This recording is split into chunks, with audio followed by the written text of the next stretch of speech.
garbage rod, aka the M91 Mosin. The range is hot.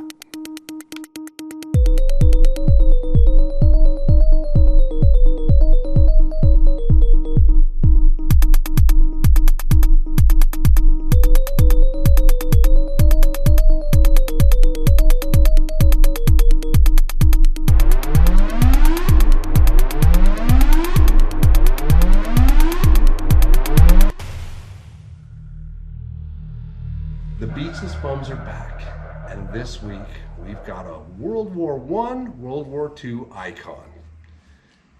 Something special all the way from the Eastern Bloc. From the middle of Russia, we have the Mosin M91. Tell us about it, Cole. All right, so this guy, particularly odd in today's collector market, mainly because this is not the garbage rod like we know it affectionately. This is worse than the garbage rod as we know. Yeah, actually, if you didn't think that was possible, prepare to be surprised. We've got a World War I Imperial Russian example. Now, this predates the communist regime by a year, actually. This one's 1916, so right at the heat of the war, right before the Russians dropped out and became a bunch of bad commies. It's got a bunch of somewhat odd features that most Americans aren't used to. Mostly the sights. These are incremented in something called arshins, not meters, not yards, arshins. I don't know what that is, but I guess we're going to find out on the range. So if you want to lie to your girlfriend, you can say, it's 7.5 arshins. Who knows what that means, but she probably won't either, so you can get away with it. Yeah. A little bit longer than the later 9130. This guy has, if I remember correctly, a 24-inch barrel, so kind of obnoxious. Maybe that'll give us some better accuracy. Let's find out. Who knows? We're going to take it out to the range. We're going to see how a 105-year-old rifle made by baby communists. They weren't quite communists yet, but who knew that a couple years later that's what they'd become. We're going to see if they made something good. So we're going to haul it out to the range and see how she does. All right, Cole, what have we got for the test for the 100-yard grouping? Well, Forrest, today we're taking out a World War I version of the Mosin Nagant, the M91 three-line rifle. This is the granddaddy of the 9130 you probably bought back at Big Five at some point. For $89. Yeah, these used to be cheap, and now this one particularly goes for quite a lot more than I'd pay for a Mosin. Well, anyways, so yeah, what's the criteria on this, Forrest? Criteria, we're going to shoot this rifle to 100 yards. We're going to give it 6 shots. We're going to take the best 3 of those 6 and we're going to count that as its grouping. 0 to 2 MOA is 20 points, possible 20.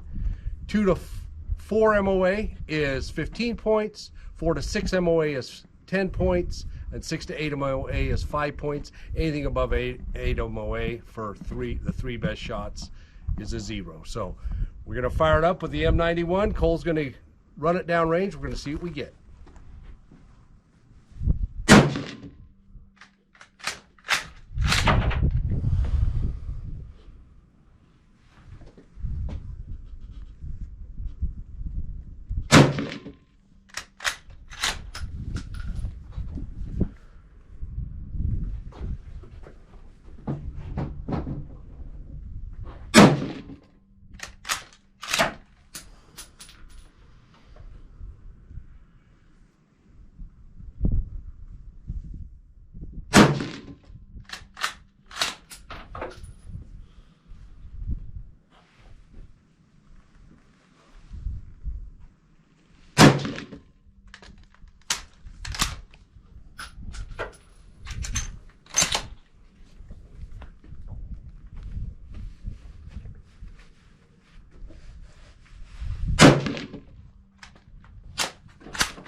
All right, so our M91 Mosin shot at 100 yards. We shot 6 shots. We're going to see what the best 3-shot group is of that. Looks like we've got 1, 2, 3, 4, 5, and we must have had a flyer. But this looks like our best 3-shot group right here. So from hole center to hole center, just under 2 inches. So that's going to score the full 20 points. Good job on the Mosin M91, shooting Wolf steel case ammo. Gonna move on. All right, the Mosin M91. We're not gonna run this on our plate rack because we love our plate rack, and these old beasts just kick the shit out of our plate rack. So what we're gonna do is, we've got a cardboard circle the same size as steel plate. We're gonna shoot that cardboard 8 times. You got possible 20 points. For every second it takes is -1 point. For every miss out of that white circle is going to be add another second to your time. We realize 25 yards isn't a difficult shot, especially with this rifle. This test isn't about accuracy. This test is about how fast you can manipulate the rifle and get reasonable accuracy. So 25 yards with the Mosin M91. We're gonna turn it over to Cole and see how he does. Ready. You're ready. Ready. Stand by.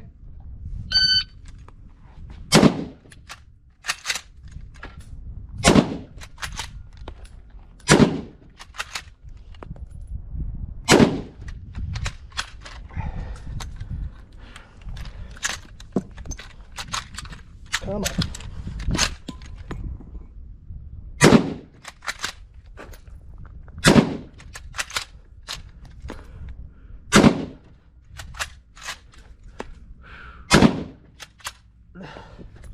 Time is 2:09.63.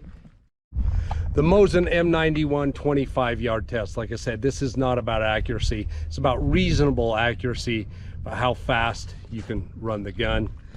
That action is pretty shitty. We've got 1, 2, 3, 4, 5, 6, 7. There's 8 outside the circle. So that's going to be additional points. It's going to put you at 30 seconds. So that's going to be 10 over the allotted time. That's going to score a 0 for the M91. Hey everybody, we made it back from the range with the Mosin M91. And it was kind of a rodeo to shoot. It was so cool to handle these old rifles. This thing's 105 years old. The pride of the Russian military in World War I.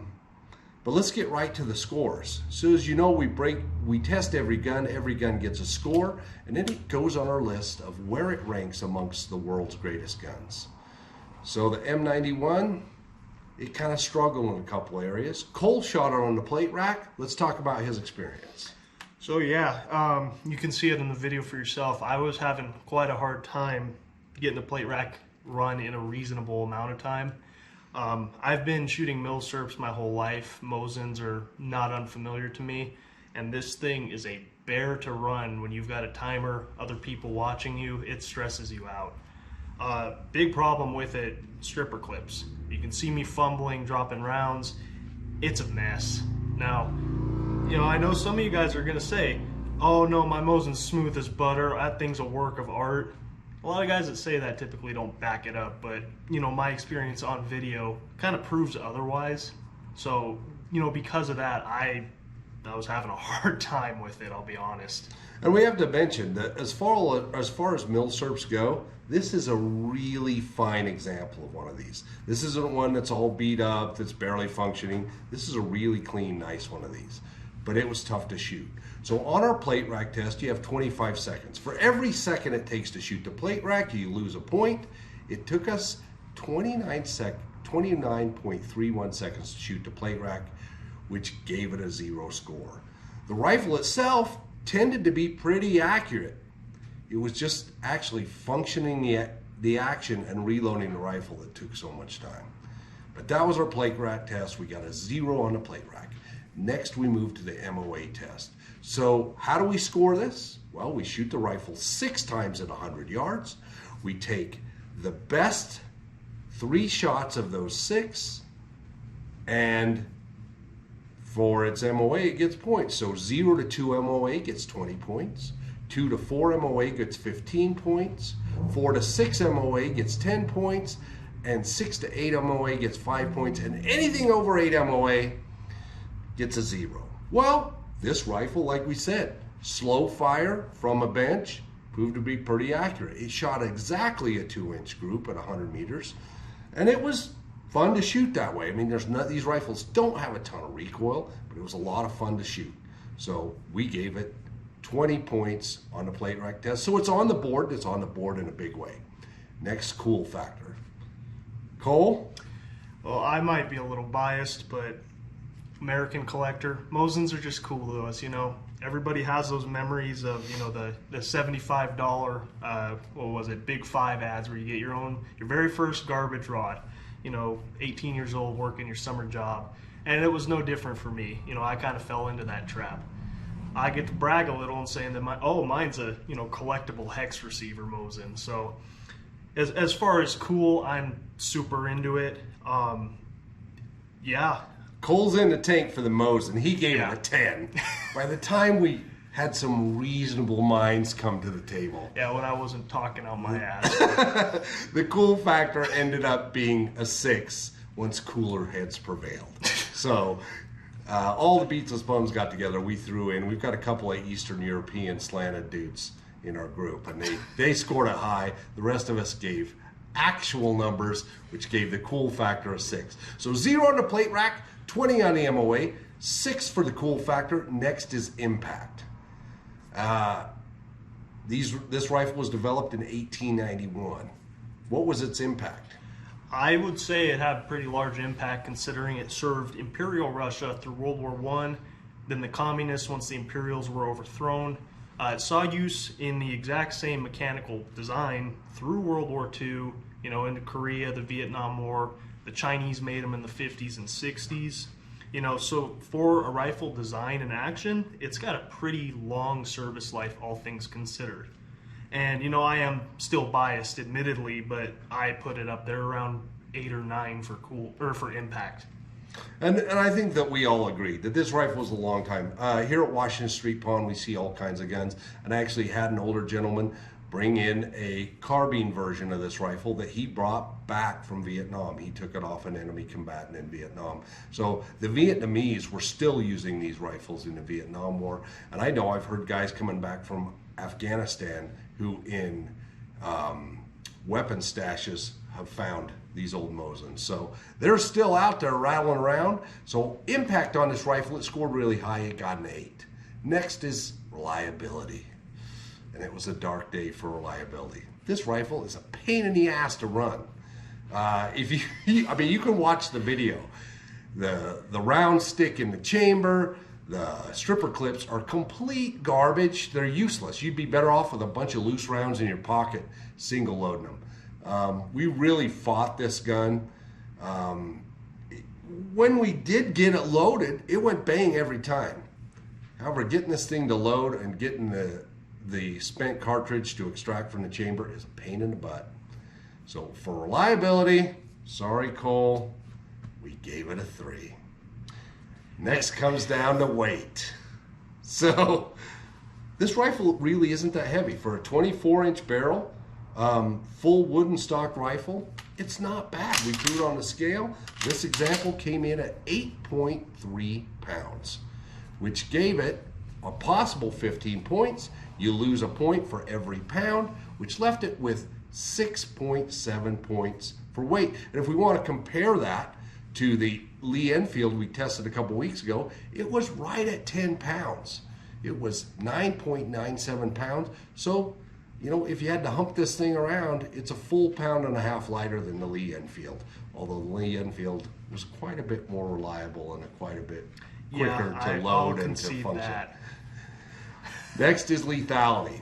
And this is a scale that's really subjective because what we do is our lethality scale is 300 meters. How lethal is this cartridge through this rifle at 300 meters? Well, if 50 BMG scores a perfect 10 and 22 short scores a 0, where does the 7.62 by 54R come in that window? There's a few things more powerful and there's a whole bunch less powerful. So what do you think, Cole? Well, I am a little biased. 7.62 by 54R is a bit of a slapper. There have been a couple times in my experience, this particular rifle, I've broken my target stands because the steel just knocked right off of them. Like, I shattered the bolts. I didn't expect it when it happened, but it was kind of a funny surprise. And we may have had a steel plate come flying off the plate rack when we were testing this. but that's a lot of speculation. You can't prove it in a court of law. Well, we do have video footage of it, so you probably could prove it in court of law, but please don't. Houston, we love you and we're grateful. So as far as lethality goes, we settled on a number. We think it's the 7.62 by 54R in this rifle, which shows reasonable accuracy. It's absolutely deadly at 300 meters. Is it as deadly as getting hit by a 338 Lapua? No, but it's much more lethal than getting hit by the 30 carbine that we tested a few weeks ago. So for lethality, we gave it a 7. So when we add that up, 0 points on the plate rack, 20 points on the MOA, 6 on the cool factor, 8 on impact, 3 on reliability, 6.7 on weight, and 7 on lethality, it gets a total score of 50.7, which currently makes it number 3 on our list of world's greatest guns in the rifle category. We do these rifles and we do pistols on separate episodes, but it's number 3 currently on our list of world's greatest gun rifles. We want to thank everybody for tuning in. We want to thank Cole for being part of the Beachless Bums and sharing some of his cool stuff. We've got a whole bunch of neat episodes coming up. We've got some 249 SAW, we got a 240, we got an MP5, we got a Sturmgewehr 44, we got an MP40. We've got all kinds of cool guns getting ready to roll down the pike. So we want to remind everyone, subscribe to this channel, please. Share this video, please. Like our Facebook page, follow us on Instagram. And if you want to sponsor us, first of all, we've got to thank all of our sponsors.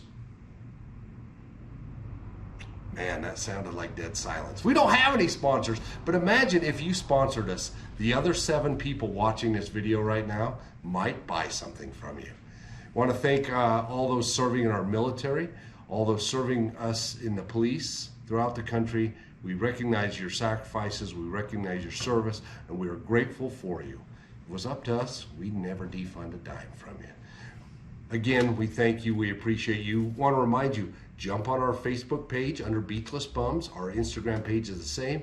We're giving something really cool away. It's got a green laser and it holds 8 Freedom Pills per magazine, and we're giving that away for our first 1,000 subscribers. So if you want to be entered in that, all you have to do is like, share, subscribe. For every time you do, you get an entry. And if you want to be a super supporter, we do have a Patreon page, Beachless Bums. For $2 a month, you can help us find the world's greatest gun and be a paid supporter. Yeah, I got $2 right here. Look at that, $2. There's a lot of things you could get for $2. Actually, there's not very much anymore. It's slowly going downhill what you can buy for $2.